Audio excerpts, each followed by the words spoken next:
a lot of people have melasma and they don't know that they do. And they think it's just associated with people that are pregnant. So it can be related to several different underlying medical conditions, such as hypothyroid, copper toxicity. And what it is that it's a mask of what is called cloasma, or the mask of pregnancy. It's hyperpigmentation caused by an underlying process. It's a chronic condition, but there are procedures, skincare, and combination therapy treatments that we can utilize to help minimize the effect of the condition. Great. So you'd have to first define what melasma therapy is, and it's different for each patient. So if someone has a thyroid condition and then they have melasma therapy, we first have to treat that underlying condition or find out what's causing the melasma, because once you treat the root of it, you get the benefits of the therapy based on that customized process.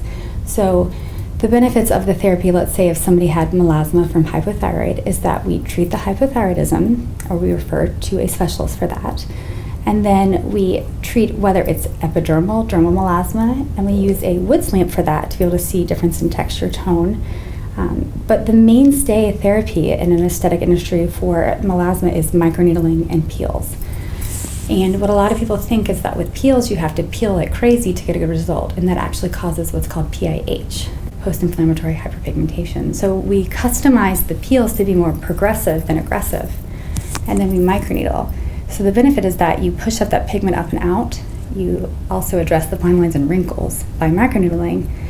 And what the microneedling does is it almost creates like a tilling of the surface to be able to push the product in to get that pigment up and out. So by doing both of those treatments in a combined therapy, you get the incredible outcome of a lightened pigment and the reduction of fine lines, wrinkles, pore size. So this is a great question. So honestly, anyone is a good candidate for melasma therapy, even if you don't have melasma. And by practicing these therapies over the past several years, we realized that collagen induction therapy was fantastic for anyone. And the same peels and microneedling and skincare therapy were great for anyone, because by producing a small injury, you create collagen.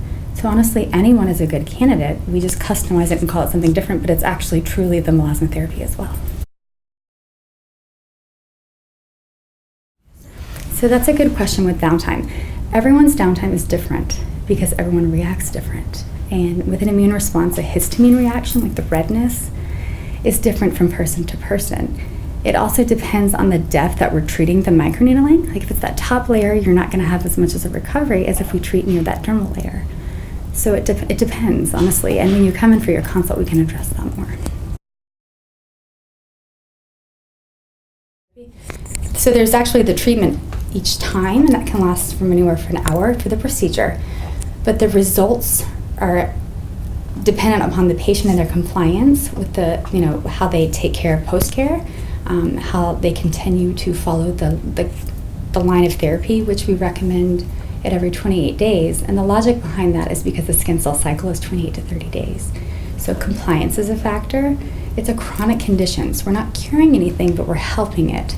So the collagen induction therapy, you get a boost of collagen up to 3 months after. So if you keep repeating it, you're going to get a good outcome, but we're aging every day. So it's something that is continuous.